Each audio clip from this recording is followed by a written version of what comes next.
Olá! Seja muito bem-vindo ao canal Palavra Proferida. É muito bom ter você aqui conosco. Desejamos que você se sinta bem entre nós e ao mesmo tempo seja edificado com conhecimento e sabedoria. Se você não é inscrito nesse canal, já se inscreve e ativa o sininho para ficar por dentro das próximas novidades. Deus abençoe você e sua família e tenha uma boa leitura. Como jejuar com sucesso, por Derek Prince. Capítulo 1. O que é jejum? Jejuar com sucesso requer alguns ensinamentos práticos sobre vários aspectos do jejum. Muitas pessoas perguntam: como faço para jejuar? Quanto tempo eu jejuo? Com que frequência devo jejuar? Como devo quebrar meu jejum? O objetivo deste estudo é responder a essas perguntas e esclarecer alguns equívocos sobre o jejum. Acho que é bom começar com uma definição de jejum. A definição que usei várias vezes é: jejuar é abster-se de alimentos para fins espirituais. Normalmente, jejuar não é abster-se de líquidos, mas apenas de alimentos sólidos. Embora houvesse ocasiões na Bíblia em que as pessoas jejuavam sem comida ou sem água por até 40 dias, para este estudo vamos considerar o jejum como abstenção de comida para propósitos espirituais. Muitas das pessoas que perguntaram: como faço para jejuar? São cristãos e membros de igrejas há muitos anos. No entanto, aparentemente ninguém os ensinou sobre o jejum, embora a Bíblia tenha muito a dizer sobre o assunto. Como a maioria dessas pessoas sabe alguma coisa sobre oração, pode ser bom começar apontando um paralelo entre jejuar e orar. No Sermão da Montanha, em Mateus 6, quando Jesus fala primeiro sobre a oração e depois sobre o jejum, ele usa uma linguagem semelhante ao falar sobre os dois tópicos. A principal diferença é que quando ele fala sobre orar, ele inclui uma oração padrão que chamamos de oração do Senhor. Mas acho que há um paralelo básico entre jejuar e orar, e vou apontar dois aspectos disso. Todos sabemos que podemos orar individualmente, e a maioria de nós também está familiarizada com a oração em grupo. Oração em grupo que geralmente chamamos de reunião de oração. A oração individual é o que fazemos quando estamos sozinhos. Acredito que há a mesma distinção no jejum. Há jejum em grupo, onde as pessoas jejuam juntas, e há o jejum individual, onde uma pessoa jejua por conta própria. Também estamos familiarizados com dois tipos de oração. A primeira é a oração regular em um horário determinado a cada dia, e a segunda é em momentos especiais de oração quando o Espírito Santo nos leva a dedicar um tempo extra além do nosso padrão habitual de oração por uma necessidade especial. O mesmo, acredito, é verdade para o jejum. Acho que o jejum deve ser uma prática regular na vida de todo cristão disciplinado. Mas além desses momentos regulares de jejum, há momentos em que o Espírito Santo nos leva a dar ênfase adicional ao jejum. Então vemos que há um paralelo entre orar e jejuar. Assim como a oração individual e oração coletiva, também há jejum individual e jejum coletivo. Assim como existem padrões normais de oração e há momentos de oração especial, também deve haver padrões normais de jejum na vida de cada cristão, e deve haver momentos especiais de jejum conforme o Espírito Santo guiar. Capítulo 2. Todos os cristãos devem jejuar? Se formos a Bíblia e a história de Israel e da igreja primitiva, descobriremos que o jejum era uma parte regular da vida do povo de Deus. Sob a antiga aliança, Deus exigia que Israel jejuasse coletivamente pelo menos uma vez por ano no dia da expiação, e em outras ocasiões. Há também registros de indivíduos que jejuaram. Moisés jejuou, Davi jejuou, Elias jejuou e muitos dos reis de Israel lideraram seu povo em jejum. No livro de Atos, temos registros da igreja primitiva jejuando em grupos para necessidades especiais. Particularmente quando eles estavam enviando apóstolos, mas também quando eles apontavam presbíteros nas igrejas locais. A igreja primitiva jejuava e orava coletivamente pela orientação de Deus.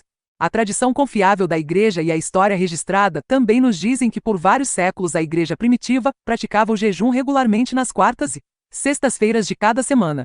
Estes foram os 2 dias normalmente reconhecidos para o jejum. Os primeiros metodistas sob John e Charles Wesley praticavam regularmente o jejum. Era uma parte normal do procedimento deles, embora eu ache que hoje muitos metodistas nunca ouviram falar disso. De fato, John Wesley não ordenaria um homem ao ministério metodista a menos que ele se comprometesse a jejuar todas as quartas e sextas-feiras até às 16 horas. Em outras palavras, Wesley considerava isso como uma parte absolutamente normal da vida e disciplina de qualquer ministro cristão. Pessoalmente, acredito que a restauração dessa prática mudaria a vida e a influência de muitos ministérios e ministros. Capítulo 3. Como devo me preparar para um jejum? A primeira coisa que gostaria de dizer sobre a preparação diz respeito à atitude mental com que entramos em jejum. Isso tem muito a ver com o fato de o jejum ser bem-sucedido ou não. Acredito que devemos abordar o jejum com uma atitude de fé positiva. É a vontade de Deus que eu jejue, e Deus me abençoará quando eu jejuar de acordo com sua vontade. Eu acredito que é a vontade de Deus porque a Escritura revela que é. Não precisamos de nenhum sentimento especial ou revelação sobre o fato de que o jejum é a vontade de Deus, porque a Bíblia indica claramente que é. Não precisamos de alguma revelação especial de que é a vontade de Deus que oremos, porque isso é claramente ensinado na Bíblia. As pessoas que esperam por uma revelação especial para algo que está definitivamente declarado na Bíblia raramente obtêm essa revelação especial e, portanto, perdem o propósito de Deus. Além disso, acredito que Deus nos recompensará em jejum se o buscarmos com motivos corretos e de maneira bíblica. A Bíblia claramente promete isso. Jesus disse: "Mas tu, quando jejuares, unge a cabeça e lava o rosto, para que não pareças aos homens que jejuas, mas ao Pai que está em secreto, e teu Pai que vem em secreto, te recompensará publicamente." Mateus 6, 17 e 18. Essa é uma promessa muito clara. Se você jejuar da maneira certa com os motivos certos, Deus o recompensará abertamente. Então, se você deixar de jejuar, tenha em mente que você está se privando da recompensa, porque Deus não pode lhe dar a recompensa se você não cumprir suas condições. O escritor de Hebreus estabelece um princípio básico para se aproximar de Deus e buscar qualquer coisa dele. Hebreus 11, 6 declara: "Mas sem fé é impossível agradar-lhe, porque é necessário que aquele que se aproxima de Deus creia que ele existe, e que é galardoador dos que o buscam." Quando nos aproximamos de Deus, a Bíblia diz que devemos nos aproximar dele com base na fé. Não há outra base para se aproximar dele. Além disso, se vamos a Deus nessa base, devemos crer em duas coisas específicas. Primeiro, que ele é, ou seja, que ele existe, e segundo, que Deus é um galardoador daqueles que o buscam diligentemente. Se você buscar diligentemente a Deus, ele o recompensará, isso é garantido. Ele pode nem sempre recompensá-lo exatamente da maneira que você esperava ser recompensado, mas nunca deixará de receber uma recompensa para aqueles que buscam a Deus diligentemente. Em Isaías 58, também temos uma série de promessas para aqueles que jejuam segundo a vontade de Deus. Acho que vale a pena dar uma olhada em algumas dessas declarações. O Senhor promete que todos esses resultados se seguirão se o jejum for feito de maneira agradável a Ele. Então a tua luz romperá como a aurora, e a tua cura logo aparecerá. Então a tua justiça irá diante de ti, e a glória do Senhor será a tua retaguarda. Então clamarás, e o Senhor responderá, clamarás por socorro, e ele dirá: eis-me aqui. O Senhor te guiará continuamente, fartará a tua alma, até em lugares áridos, e fortificará os teus ossos. Serás como um jardim regado e como um manancial cujas águas jamais faltam. Os teus filhos edificarão as antigas ruínas. Levantarás os fundamentos de muitas gerações, e serás chamado reparador de brechas e restaurador de veredas, para que o país se torne habitável. Isaías 58, 8 e 9, 11 e 12. Fiz uma lista de 10 promessas específicas para aqueles que jejuam de acordo com a vontade de Deus. Luz, saúde, retidão, glória, oração respondida, orientação contínua, satisfação, refrigério, trabalho que perdura, restauração. Para mim, qualquer cristão que não deseja esses benefícios é muito tolo. Eles são especificamente prometidos para aqueles que jejuam de acordo com a vontade de Deus.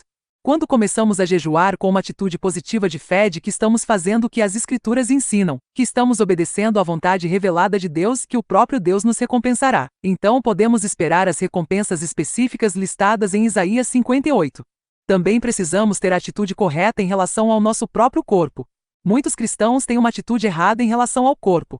Têm a impressão de que o corpo é um mal necessário com o qual têm que conviver, e que será uma coisa boa quando saírem dele. Enquanto isso, eles não querem dar muita atenção ou atenção ao corpo, porque acreditam erroneamente que não estão sendo espirituais se o fizerem. Não acho que a Bíblia ensine essa atitude em relação ao corpo. Eu gostaria que você lesse apenas 2 versículos em 1 Coríntios. O quê? Não sabeis que o vosso corpo é templo do Espírito Santo que está em vós, o qual temos de Deus, e não sois de vós mesmos? Porque fostes comprados por bom preço. Glorificai, pois, a Deus no vosso corpo e no vosso espírito que são de Deus. 1 Coríntios 6, 19 e 20. A Bíblia ensina que o corpo físico é o templo do Espírito Santo, e que quando Jesus morreu na cruz e derramou seu sangue, ele redimiu não apenas nossos espíritos e nossas almas, mas também nossos corpos. Ele comprou a todos nós com o preço de seu sangue derramado. Pertencemos inteiramente a ele espírito, alma e corpo. Deus tem um interesse muito real e um propósito muito específico para nossos corpos. O corpo deve ser o templo do Espírito Santo. É para ser o lugar onde o Espírito Santo habita. A Bíblia nos diz que Deus não habita em templos feitos por mãos. Veja Atos 7:48. Podemos construir para ele qualquer igreja, qualquer sinagoga, qualquer tabernáculo que desejarmos, mas Deus não habitará ali. Deus escolheu habitar nos corpos físicos daqueles que creem nele. Assim, o corpo do crente tem uma função muito importante como residência do Espírito Santo. Creio que é do agrado de Deus que eu mantenha essa residência do Espírito Santo nas melhores condições possíveis. Deve ser saudável e forte e capaz de fazer as coisas que Deus quer que sejam feitas. Além disso, Paulo nos fala sobre nossos membros físicos em Romanos 6,13. Nem entregueis os vossos membros como instrumentos de injustiça ao pecado, mas entregai-vos a Deus, como ressuscitados dentre os mortos, e os vossos membros como instrumentos de justiça a Deus. Assim, os vários membros do meu corpo físico pretendem ser instrumentos, ou uma leitura alternativa é armas que Deus pode usar. Eles não me pertencem, eles pertencem a Deus. Devo entregá-los a Deus. Agora eu acho que é lógico e óbvio que Deus quer suas armas em boas condições. Ele não os quer fracos e quebrados. Ele quer que nossos corpos sejam saudáveis. Ele quer que nossos membros sejam fortes, eficazes e ativos porque são membros de Cristo, e são os instrumentos que Deus usa para seus propósitos na Terra. Em certo sentido, Cristo não tem corpo na Terra, exceto o nosso. Nossos corpos são os instrumentos que Ele usa para sua vontade na Terra, e me convenci de que Deus espera que mantenhamos nossos corpos tão fortes e saudáveis quanto pudermos. Estou convencido de que o jejum é uma maneira muito prática de fazer e manter nosso corpo saudável. Acredito que muitos problemas físicos e outros seriam resolvidos se os cristãos aprendessem a jejuar de maneira prática e saudável. Parte do que vou ensinar tem como objetivo ajudá-lo a jejuar com o máximo de benefícios para o seu corpo. Quando olho para a forma como os cristãos na América tratam seus corpos, especialmente os tipos de coisas que os alimentam, eu me pergunto: qual seria a forma de seus carros se eles os tratassem com tão pouca compreensão e tão pouco respeito como tratam seus corpos? Cheguei à conclusão de que os carros da maioria das pessoas não estariam funcionando. Nossos corpos são muito mais tolerantes e tolerantes do que nossos carros. Pessoalmente, acho que é simplesmente senso comum tratar seu corpo com pelo menos tanta preocupação e cuidado inteligente quanto você trataria seu carro. Na verdade, deveria ser mais porque $20.000 comprarão um carro novo, mas $20.000 não começarão a comprar uma nova carroceria. Não pode nem comprar um olho. Não há preço monetário a ser fixado em um corpo saudável. Um problema básico com os cristãos hoje é que eles simplesmente não apreciam a importância de um corpo saudável. Em relação aos aspectos físicos do jejum, algumas pessoas devem ter cautela.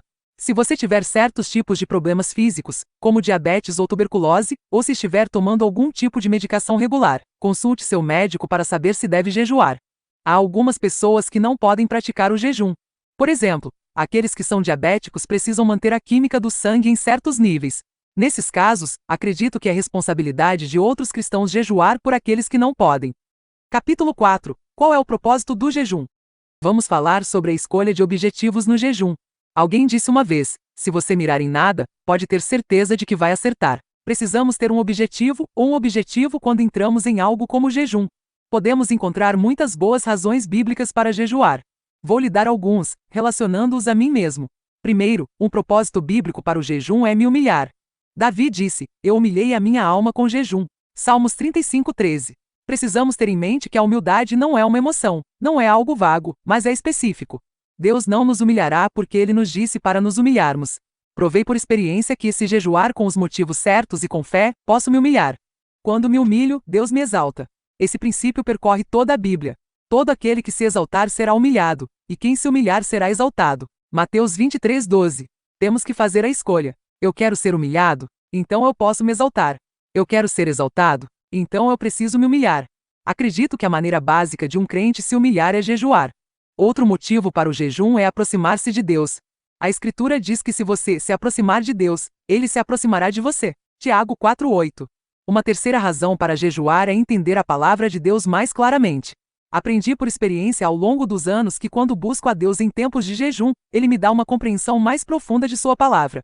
Outra razão muito importante para o jejum é encontrar a vontade de Deus e receber direção em sua vida.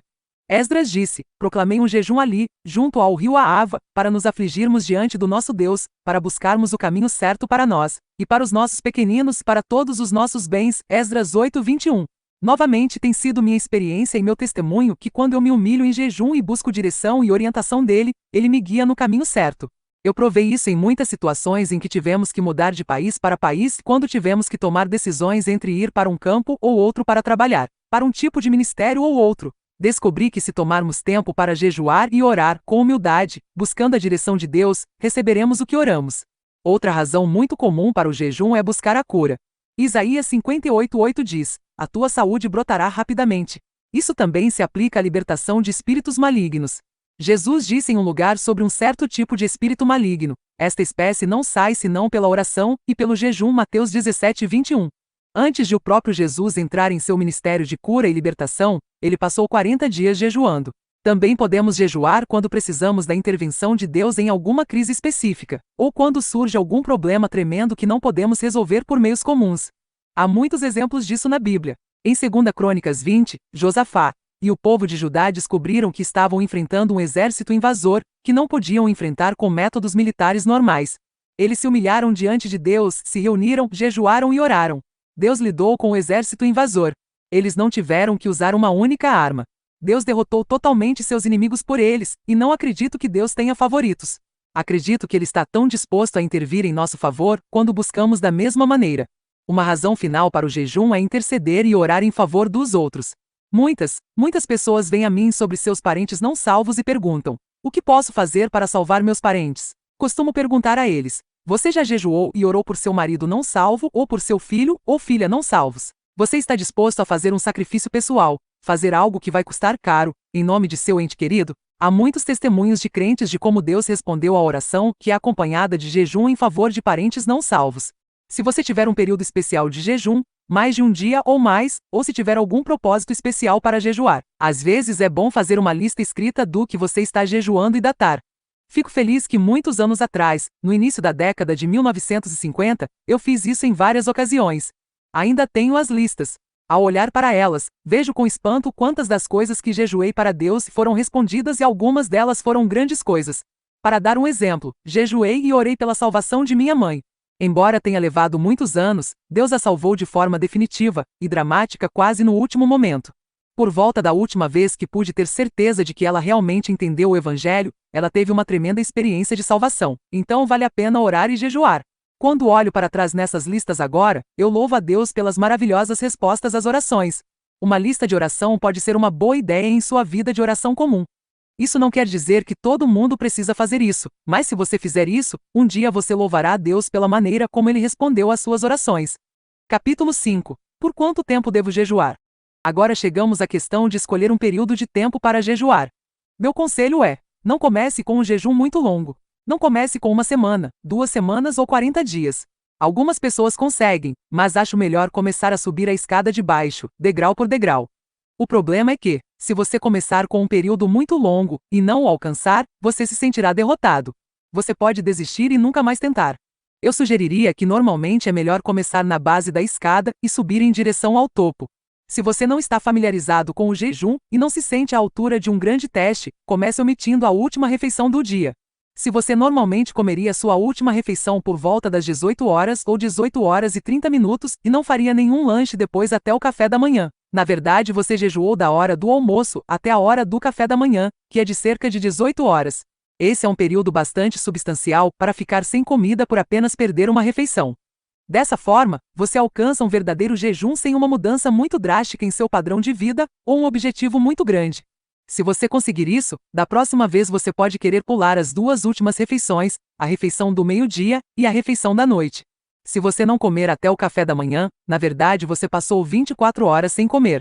Então, quando você começa a se sentir como um verdadeiro soldado, pode omitir todas as 3 refeições um dia. Uma vez que você conseguiu isso, e sabe que pode fazê-lo, então eu acho que é hora de buscar o Senhor para saber se Ele quer que você faça um jejum mais longo. Mais uma vez, eu aconselharia a não dar um passo muito grande na primeira vez. Tome 2 ou 3 dias ou 1 semana. Se você passar 1 semana em jejum, isso provavelmente terá um efeito substancial no curso de sua vida. Olhando para trás em minha própria carreira de ministério, acredito que se não tivesse praticado o jejum há muitos anos, não estaria onde estou hoje. Acredito que o jejum de muitas maneiras estabeleceu o curso que minha vida deveria tomar. Novamente volto à escritura que já citei uma vez: Deus é galardoador dos que o buscam. Hebreus 11:6. Digo isso não apenas com base nas escrituras, mas com base na experiência pessoal. Agora, é perfeitamente possível jejuar por 2 ou 3 semanas. Na Bíblia, um grande número de pessoas jejuou por 40 dias, e eu conheço muitas pessoas vivas que jejuaram por 40 dias. Mas não acredito que seja sábio fazer do tempo seu objetivo principal. Não é tão importante quanto tempo você jejua, mas sim que você jejua na vontade de Deus, que seus motivos estejam certos e que você obtenha os benefícios que deveriam ser seus com o jejum. Para resumir, sugiro que você comece em pequena escala e aumente gradualmente a duração de seus jejuns. Capítulo 6. O que acontece durante um jejum? Já falei sobre sua atitude mental, que provavelmente é a coisa mais importante no jejum. Agora vamos falar sobre o que acontece durante um jejum. Esta é uma sessão importante de nosso estudo, e há uma série de coisas que eu gostaria de sugerir. Em um nível prático, uma coisa importante a fazer é se proteger contra a constipação. Se você sabe que vai jejuar, faça de sua última refeição ou duas algo que o impeça de ficar constipado. Todo mundo tem sua própria maneira particular de organizar isso, mas algumas coisas óbvias que você pode fazer são comer mais do que a quantidade normal de frutas, salada, suco de frutas ou talvez um tipo de cereal de farelo. Isso é algo que você pode resolver sozinho, mas é um detalhe que você deve levar em consideração. Durante um jejum, eu recomendo fortemente que você reserve um tempo extra para a leitura da Bíblia e para a oração.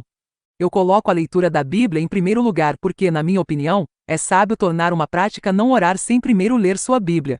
Quando você lê sua Bíblia, ela unge seu espírito e alinha sua mente com os pensamentos de Deus. Sua oração normalmente será muito mais eficaz e focada após a leitura da Bíblia.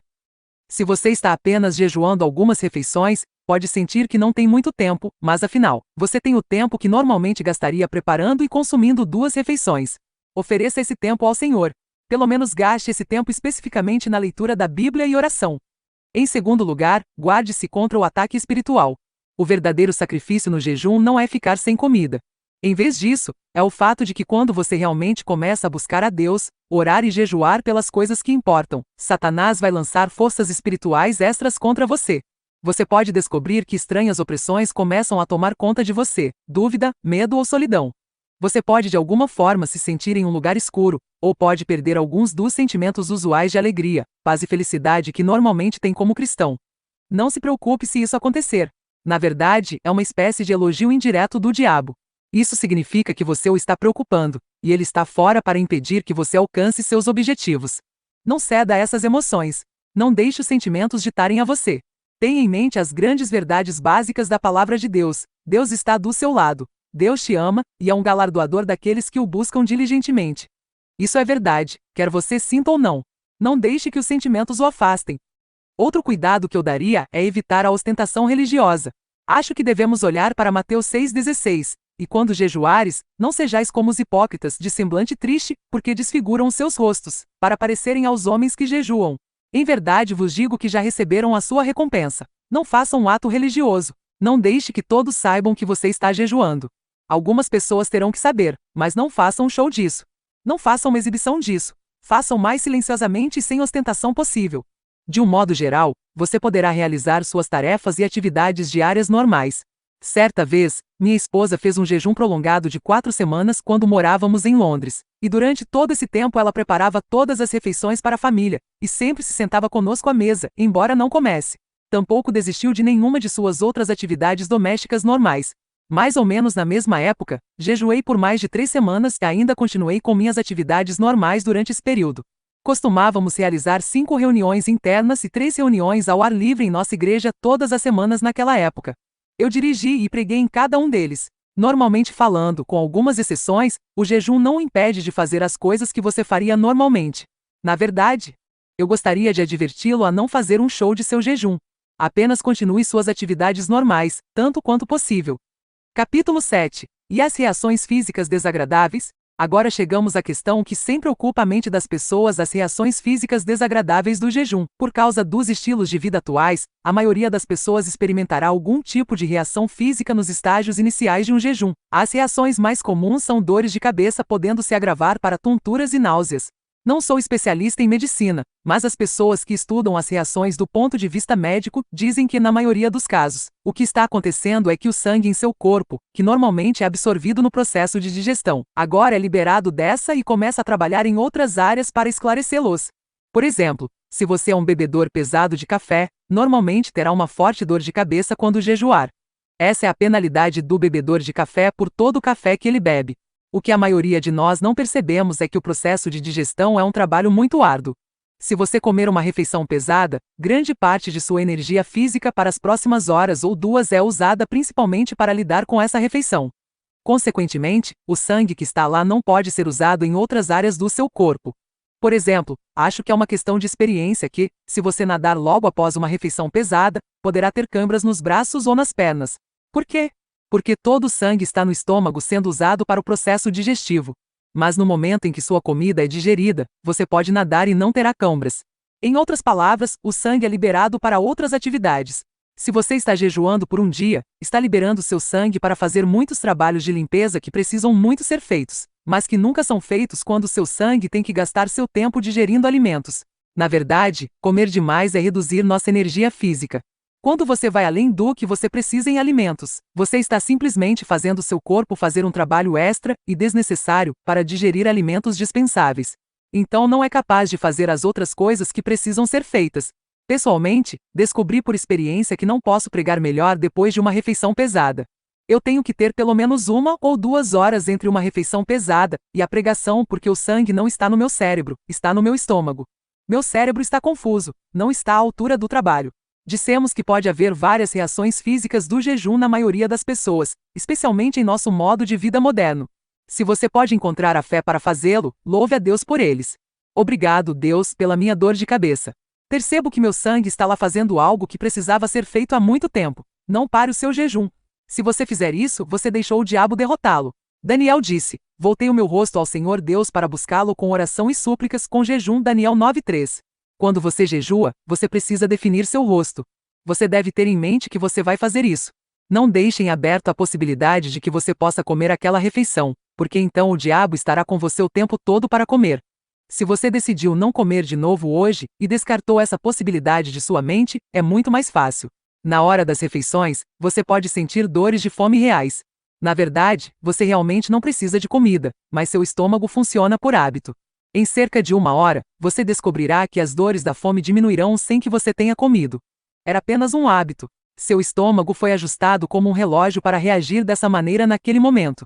Se você quer enganar seu estômago, tome alguns copos de água. Quando você enche o estômago com água, ele é enganado. Acha que tem comida e para de protestar. Se essas reações físicas se tornarem graves, você pode ter que desistir de tudo, deitar e descansar. Isso é bom para você também.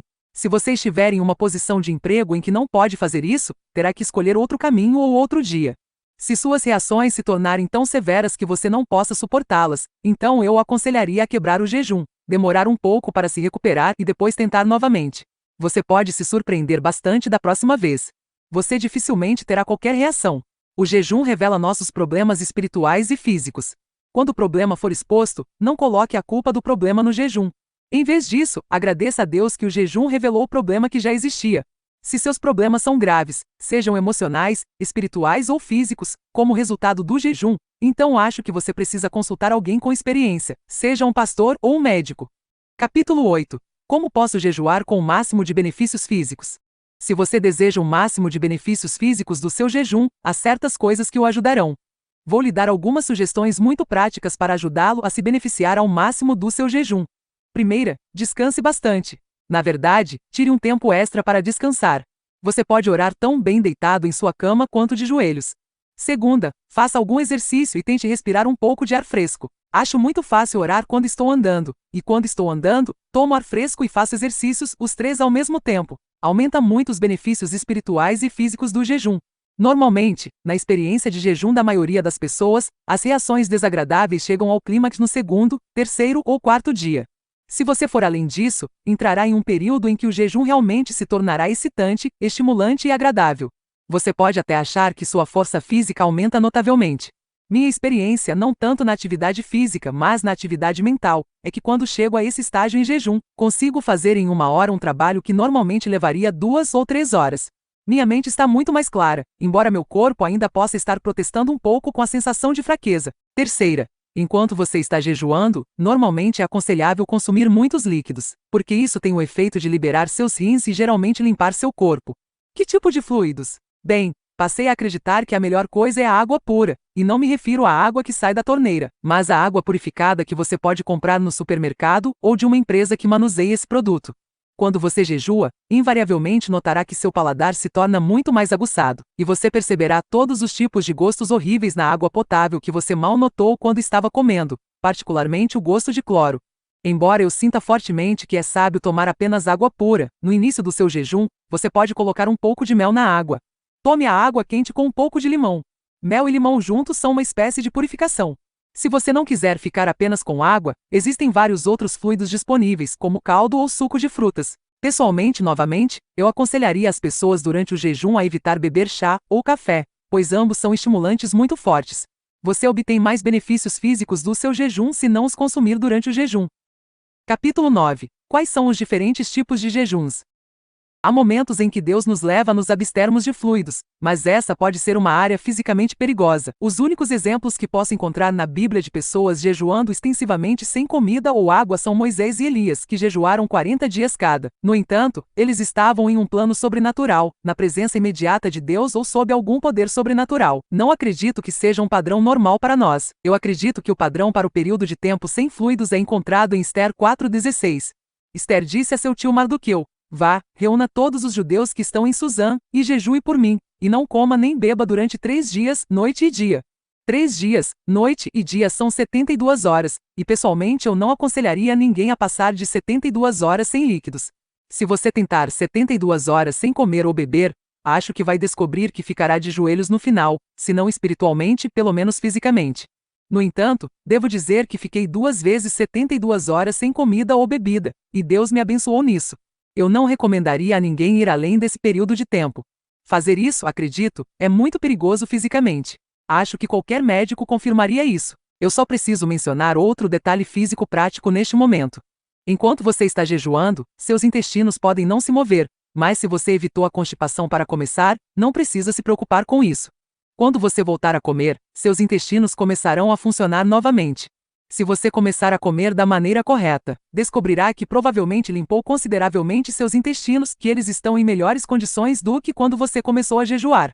Se seus intestinos não se mexerem durante o jejum, não se preocupe. Às vezes eles vão se mexer, às vezes não. Obviamente, se você estiver jejuando por um período considerável de tempo, e eles já se mexeram, não haverá mais necessidade de se mexer, pois nenhum alimento foi digerido. Há um precedente bíblico para o que eu chamaria de jejum parcial. Em outras palavras, você come alguma coisa, mas não come muito. Naqueles dias eu, Daniel, estava de luto por 3 semanas inteiras, que são 21 dias. Não comi pão gostoso, nem carne, nem vinho na minha boca, nem me ungi, até que 3 semanas inteiras se cumpriram. Daniel 10, 2 e 3. Não foi um jejum completo, mas foi o que se chama de jejum parcial. Ele não comia carne e não comia sobremesa, apenas comia comida simples e básica. O jejum de Daniel foi uma espécie de luto. Jejum e luto estão intimamente relacionados na Bíblia. Há um luto espiritual que Deus prometeu abençoar. Bem-aventurados os que choram, porque serão consolados. Mateus 5:4. Pode haver um momento em que você seja levado a uma espécie de jejum parcial, como Daniel. Há pouco tempo conheci um padre católico, missionário no Japão, que acabou de chegar de um lugar aqui nos Estados Unidos onde um grupo de padres estava orando e jejuando por 40 dias em nome de todos os padres. Isso realmente foi emocionante para mim. Alguns dos padres estiveram lá os 40 dias inteiros, mas outros, como o missionário do Japão, ficaram lá apenas uma semana. Eles tiraram uma folga de tudo mais e estavam orando e buscando a Deus, pedindo-lhe que abençoasse todos os sacerdotes da Igreja Católica Romana. Ele me informou que eles estavam experimentando uma tremenda bênção nesta reunião. Vamos ter em mente que nada disso está desatualizado. Tudo está acontecendo hoje, e se os protestantes não estão fazendo isso, então os católicos estão. O incidente que acabamos de relatar traz outro ponto sobre o jejum. Se um grupo concorda em jejuar junto, acho que, se possível, eles também deveriam se reunir pelo menos parte do tempo para orar e buscar a Deus em grupo. Há coisas alcançadas orando juntos que muitas vezes não acontecem apenas orando por conta própria. Capítulo 10. Como o sábado e o jejum estão relacionados. Uma importante faceta relacionada desta mensagem, que está um pouco além do jejum, é a questão de reservar tempo para Deus. No capítulo 58 de Isaías, já vimos as bênçãos que são prometidas aos que jejuam de acordo com a vontade de Deus. Os primeiros 12 versículos de Isaías 58 tratam do jejum. Os 2 últimos versículos tratam de guardar o sábado de Deus, e acredito que estejam relacionados. A seguir estão os 2 últimos versículos de Isaías 58. Se você guardar seus pés para não violar o sábado, e fazer o que quiser no meu santo dia, se você chamar o sábado de deleitoso e o santo dia do Senhor honroso, e se você o honrar, não seguindo seu próprio caminho e não fazendo como quiser ou falando palavras ociosas, então você se alegrará no Senhor, e eu farei com que você cavalgue nas alturas da terra, e se banqueteie com a herança de seu pai Jacó. A boca do Senhor falou. Isaías 58, 13 e 14. Acredito que não é por acaso que esses 2 versículos vêm imediatamente após os 12 versículos sobre o jejum. Deixe-me dizer que não acredito que os cristãos sejam obrigados a observar o sábado judaico, nem acredito que o domingo seja o sábado. Acredito que sábado é o sábado e que os judeus são obrigados a observá-lo, mas os cristãos, não sob a lei, não são obrigados a observar esse sábado. Essa é a minha convicção pessoal. Na Epístola aos Hebreus, diz: resta, pois, um descanso sabático para o povo de Deus, Hebreus 4:9. A ideia raiz do sábado é descansar e cessar nossas próprias atividades. Acredito que é muito proveitoso unir o jejum com o descanso de nossas próprias obras. O americano médio ou está trabalhando em casa ocupado com sua família, tem um emprego livre ou está ocupado com algum tipo de recreação. Na verdade, há uma tremenda bênção espiritual de apenas relaxar e esperar em Deus e não estar ocupado com nada. Acho que este é um princípio da Bíblia. Quando Deus trouxe Israel para a terra prometida, ele disse: a cada 7º ano sua terra terá um sábado. Por um ano em cada 7 não semeie. Não faça nenhum trabalho na terra, deixe repousar. Veja Levítico 25, 2-6. Todo o tempo que Israel esteve na terra, eles falharam em observar isso. Então Deus os advertiu: se vocês não fizerem isso quando estiverem na terra, eu os expulsarei da terra, e a terra terá seu sábado enquanto vocês estiverem fora dela. Eu quero que você leia esse aviso de julgamento. Eu os espalharei entre as nações, desembainharei minha espada e os perseguirei. Sua terra será devastada e suas cidades ficarão em ruínas. Então a terra gozará dos seus anos de sábado todo o tempo em que estiver desolada e tu estiveres na terra dos teus inimigos. Então a terra descansará e desfrutará de seus sábados. Durante todo o tempo em que estiver desolada, a terra terá o descanso que não teve nos sábados em que você morava. Levítico 26, 33-35. Em outras palavras, Israel se recusou a guardar o sábado da terra. Então Deus disse: tudo bem, eu te expulsarei da terra, e a terra não terá nada além de sábados, todo o tempo que você estiver fora dela, porque você não observaria o sábado quando estivesse nele. Cheguei a ver que Deus lida com os cristãos da mesma maneira. Estamos tão ocupados e tão ativos fazendo coisas para Deus que quando Deus diz: tire uma folga, relaxe, descanse, fique sozinho, afaste-se de tudo porque tenho coisas que preciso lhe dizer, muitas vezes estamos ocupados demais para ouvir. Eu posso pensar em homens que eu poderia citar, amigos meus, a quem Deus continuou falando e advertindo, mas que não ouviram. Finalmente Deus disse: tudo bem, você ficará em uma cama de hospital por 12 meses. Então você vai ter que descansar. Minha convicção pessoal é que é melhor descansar voluntariamente do que ser obrigado a descansar. Eu tomei uma decisão pessoal de tentar fazer isso. Acho que é muito importante reservar um tempo para relaxar, descansar e esperar em Deus, e muitas vezes combinar esse descanso com o jejum. Então seu espírito e seu estômago descansam. Todo o seu corpo descansa, assim como toda a sua personalidade. Deixe-me mostrar a você que Deus ordenou uma combinação de jejum e descanso para o dia da expiação. Levítico registra as ordenanças de Deus para aquele dia, e isso vos será por estatuto perpétuo. No 7º mês, no 10º dia do mês, que é o dia da expiação, afligireis a vossa alma, com jejuns e não fareis obra alguma, quer seja um de seu próprio país, ou um estrangeiro que peregrina entre vocês. Porque naquele dia o sacerdote fará expiação por vós, para vos purificar, para que sejais limpos de todos os vossos pecados perante o Senhor. Sábado de descanso vos será, e afligireis as vossas almas por estatuto perpétuo. Levítico 16, 29-31. O sacerdote tinha sua parte a cumprir. Ele tinha que entrar no Santo dos Santos com o sangue do sacrifício e fazer propiciação pelos pecados do povo. No entanto, o povo tinha sua parte a fazer, e sua parte era dupla: primeira, jejuar, e segunda, abster-se de todo trabalho. Sinto que o Senhor está enfatizando que precisamos unir essas duas coisas novamente. Quando jejuamos, se possível, precisamos tirar um tempo de todas as outras atividades, não necessariamente um dia inteiro, mas meio-dia, e reservar esse tempo para Deus. Deixar nossas mentes ocupadas parar de girar por um tempo. Estamos tão ocupados, mesmo quando oramos, que nunca damos a Deus a chance de nos dizer o que fazer. Orar não é apenas dizer a Deus, é também ouvir a Deus. Às vezes levamos muitas horas para nos colocarmos na posição em que podemos ouvi-lo. Então eu acredito que o descanso deve estar ligado ao jejum. Deixe-me dar-lhe uma outra passagem onde o jejum está unido com a guarda do sábado. No livro de Joel, o povo de Deus enfrentou uma tremenda crise. Eles não tiveram resposta. Então Deus lhes disse sua resposta através do profeta Joel: santificai-vos um jejum, convocai uma assembléia solene, congregai os anciãos e todos os moradores da terra na casa do Senhor vosso Deus. Joel 1,14. Uma assembléia solene significa um dia em que ninguém faz nada além de buscar a Deus. Anos atrás, quando estávamos em Jerusalém, em tempos de agitação na cidade, um toque de recolher era proclamado, e a palavra que eles usavam naqueles tempos para toque de recolher é a mesma palavra usada nesta passagem para uma assembléia solene. Um toque de recolher é um momento em que ninguém pode sair. Todo mundo tem que ficar em casa. Em outras palavras, há uma restrição voluntária em todas as atividades. Deus nos diz para santificar um jejum, proclamar uma assembléia solene, parar nossas próprias atividades e reservar tempo para Ele. Em Joel 2:15 e 16, quando Deus disse: toque a trombeta em Sião, santifique um jejum, convoque uma assembleia solene, reúna o povo, santifique a congregação, reúna os anciãos, reúna as crianças, todos deveriam parar todas as suas próprias atividades e ter tempo para buscar a Deus. Capítulo 11. Como devo quebrar um jejum? Uma preocupação final ao encerrarmos este estudo é como quebrar o jejum. Este é um aspecto muito importante do jejum. Você pode perder muitos dos benefícios que lhe são devidos pelo jejum se quebrar seu jejum de forma imprudente. Alguns de nós não percebem que a palavra café da manhã, que ainda usamos na língua inglesa, significa a refeição que quebra o jejum. No entanto, algumas pessoas comem tanto tarde da noite que nunca têm um jejum para quebrar. Após o jejum, sempre comece com uma refeição leve, mesmo que tenha jejuado apenas por um curto período de tempo. Não comece com nada cozido, gorduroso, gordo ou pesado. De preferência, comece com uma salada crua ou frutas. Minha experiência tem sido que se você começar com uma salada, especialmente alface ou verduras cruas, ela faz um tremendo trabalho de limpeza em todo o seu corpo. É como uma escova varrendo seus intestinos. Esta tem sido a minha experiência em quebrar um jejum desta forma. A próxima coisa a ter em mente é que quanto mais longo o jejum, mais gradualmente você deve quebrá-lo. Alguém disse que você deve levar tanto tempo para quebrar o jejum quanto gastou jejuando.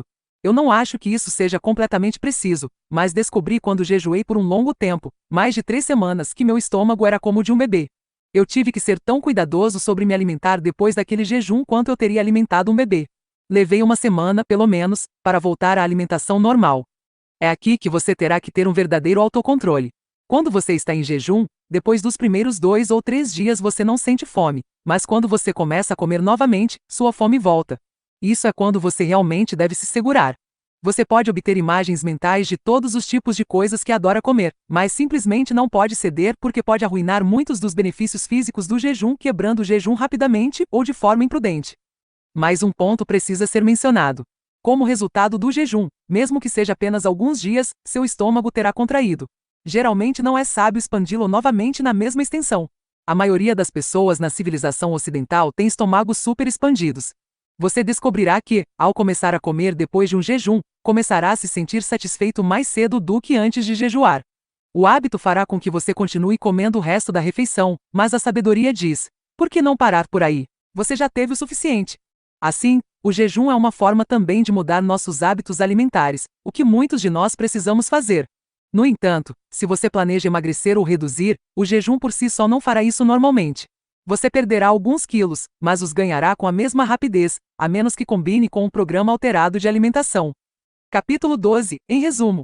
Neste estudo, cobrimos muitos dos aspectos práticos do jejum. Resumidamente, em revisão, definimos o jejum como a abstenção de alimentos para fins espirituais. Vimos que o jejum é a vontade revelada de Deus que ele prometeu recompensar aqueles que o buscam diligentemente por meio do jejum bíblico. Também descobrimos vários objetivos bíblicos para o jejum, para nos humilhar, para se aproximar de Deus, para nos ajudar a entender a palavra de Deus, para encontrar a vontade de Deus e receber direção em nossas vidas, para buscar cura ou libertação de espíritos malignos, buscar a intervenção de Deus em alguma crise particular ou algum problema que não pode ser tratado pelos meios ordinários, interceder e orar pelos outros. Também apontamos que nosso motivo para jejuar é muito mais importante do que o tempo que passamos jejuando. Para aqueles que não jejuaram antes, é sábio começar com um tempo mais curto e aumentar os períodos de jejum. Durante nossos períodos de jejum, precisamos reservar um tempo extra para estudar a Bíblia e orar, nos proteger contra ataques espirituais e evitar a ostentação religiosa. Por causa da maneira como vivemos hoje, também apontamos que a maioria das pessoas podem experimentar algumas reações físicas durante os estágios iniciais de um jejum. Essas reações geralmente são um sinal de que nosso sangue está fazendo um trabalho de limpeza extremamente necessário em várias partes do nosso corpo. Também mostramos o paralelo entre o jejum e o sábado, incentivando a combinação de descanso e relaxamento com jejum e espera em Deus. Por fim, abordamos como quebrar um jejum para obter o máximo de benefícios físicos dele. O jejum é nosso dever e nosso privilégio como cristãos. Vamos atender ao chamado de Deus para orar e jejuar, individual e coletivamente, confiando nele que ele cumprirá sua promessa de recompensar aqueles que o buscam diligentemente. Deus te abençoe.